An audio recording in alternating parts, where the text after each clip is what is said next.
Hello everyone, this is Dimitri. Today I am going to provide Kai's backstory. Hopefully this will explain more about the character and why they are the way they are. Please note that there are several mentions of very bad topics like abuse and other things like that. Viewer discretion is advised, and please enjoy. Kai Elliott Madlock was born on October 25th, 2008. Kai was born as an intersex child to Matthias and Karen Madlock.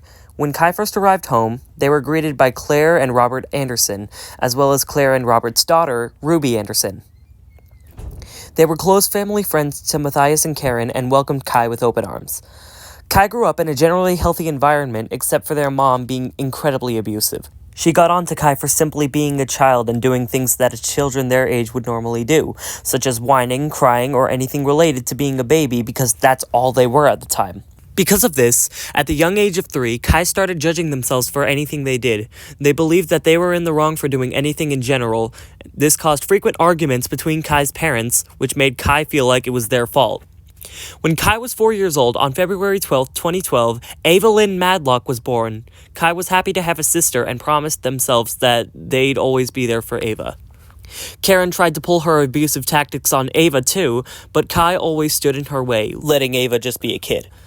Around this time, Kai properly met Ruby, who was 7 at the time, and the two became close friends, agreeing to look after Ava and protect her from any form of abuse. Because of the intervention between Kai and Ruby, Ava grew up to be a positive person, supporting everyone around her whether they were nice or not. But everything went downhill on Ava's 7th birthday. When Ava turned 7, Kai and Ruby were supportive, more so than Karen, no surprise there. Matthias had left the house earlier that day to buy a cake for Ava, and he was on his way home when a semi-truck next to his lane started swerving out of control and went straight for him. Matthias tried to get ahead of the semi, but was knocked off the road and crashed into a telephone pole. The semi-driver was fine, but Matthias didn't make it. He was badly injured and was immediately rushed to the hospital, where the Madlocks and the Andersons were nearby. In the hospital, he said happy birthday to Ava one last time before he flatlined. After this, Kai and Ava were under the care of Karen, which is something Kai didn't like one bit. Karen kept insulting and beating Kai because there was no intervention from their father. Ruby was there for Kai and was there for Ava too, but Kai was already out of hope. Eventually, Kai had enough of the abuse and finally stood up to their mom. The two began screaming at each other and Karen slapped Kai across the face. Kai was tired. They had lost their father, had no normal childhood, and had to be there for their sister constantly because of Karen's abuse. They had had enough. In that moment, Kai slapped Karen back across the face so hard that she fell to her knees and had a bruise formed on her cheek. Kai didn't care anymore. They had gone emotionally numb. Kai sat down on the couch and began crying silently. Ruby and Ava were there for Kai. Ava couldn't do much, but she cried as well. She had lost her father on her birthday and had no idea what was going on. But Ruby understood perfectly. She was 15 years old at the time and had real-world experience. She leaned on Kai's shoulder, allowing them just to cry. Kai knew they couldn't keep living this way for long. Eventually, Kai was 15 and started exploring themselves. Kai and Ruby formed a relationship, but Ruby had become clingy and lashed out when Kai didn't talk to her. She had become more of a jerk than the girl she was at 15. As for Kai, they didn't like the idea of being intersex and talked to Ava. Ava suggested the idea of becoming non-binary, and Kai immediately went with this idea. Kai told Ruby, and Ruby was overjoyed. She hugged Kai and told them she'd love them even if they were a worm. Kai laughed, but loved the support. Eventually, the relationship with Ruby became too much for Kai. Kai talked to her and told her that they didn't want to be in a relationship with a clingy person. Ruby was devastated. She became frozen, and she didn't know what to do with herself.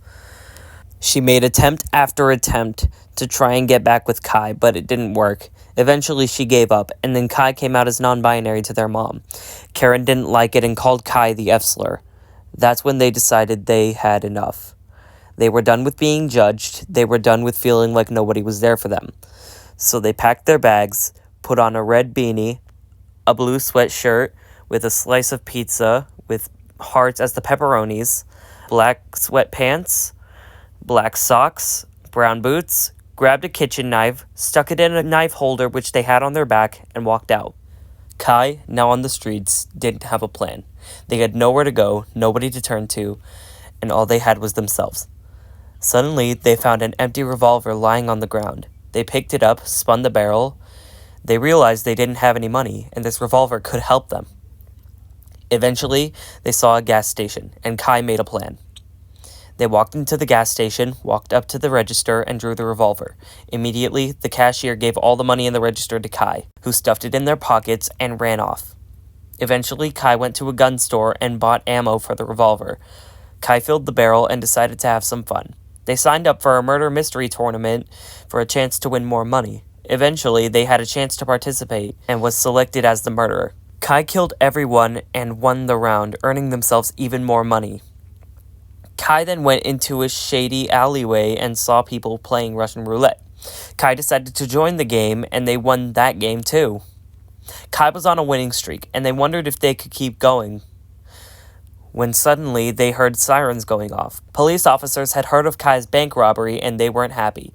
They tried to detain them, but Kai wasn't going down without a fight. Almost in an instant, Kai pulled their revolver out and shot all the officers. There were 6 officers, 1 for each bullet. Kai reloaded the revolver and ran. They were now a homeless criminal on the run. Eventually, the sun went down and Kai was looking for a place to sleep. They found an alleyway between 2 buildings. The floor was hard and uncomfortable, but it was the best they had. Kai yawned, tears running down their face, both from the yawn and the situation they were in. They closed their eyes and went to sleep. Eventually, Kai ran into the police again, but this time they weren't so lucky. Their knife was bloody and their revolver got jammed. They had no way to defend themselves, so they were arrested. Kai lay in their jail cell and eventually thought that being in jail was worse than being on the streets. So they planned an escape. When they were on kitchen duty, they stole a knife and kept it hidden in their shoe.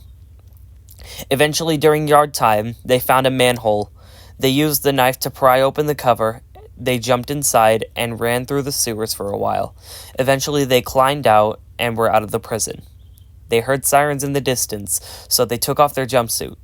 Luckily, they still had their sweatshirt, beanie, boots, and jeans on underneath, so they took off the jumpsuit and ran. Eventually, Kai encountered the police a 3rd time, but this time, they heard gunshots. The police looked around, but the gunshots seemed to be coming out of nowhere, so they scattered. Then Kai felt someone grab their arm and run off with them. They stopped in an alleyway. Kai yanked their arm back and found out who they were being dragged by. A black 17-year-old male with curly hair, a coral shirt, black jeans, and white shoes named Darius. Darius introduced himself, and Kai quickly realized that he was a homeless person on the run too. Darius explained that he had dropped out of school and his parents kicked him out of the house with only $1,000, so he bought an AK-47 and some ammo, and taught himself how to hunt. Unfortunately, he killed some endangered animals, which got him in trouble with the law, but he hadn't been caught yet. Kai began to like Darius, and the two agreed to be a team. Darius gave Kai a new knife and a new revolver. The two agreed to form a team and be there for each other. Kai told Darius everything that had happened in their life, and Darius was shocked. He patted Kai's shoulder and smiled, telling him that he was there for Kai, as they had promised. Kai smiled and leaned on Darius' shoulder, and for the first time in years, Kai felt hope. Oh my goodness, that was a lot to unpack. I'm tired of hearing my own voice, so I'm just gonna let y'all go. If you enjoyed this video, please subscribe. Yeah, seriously, please subscribe. This took me like an hour to do.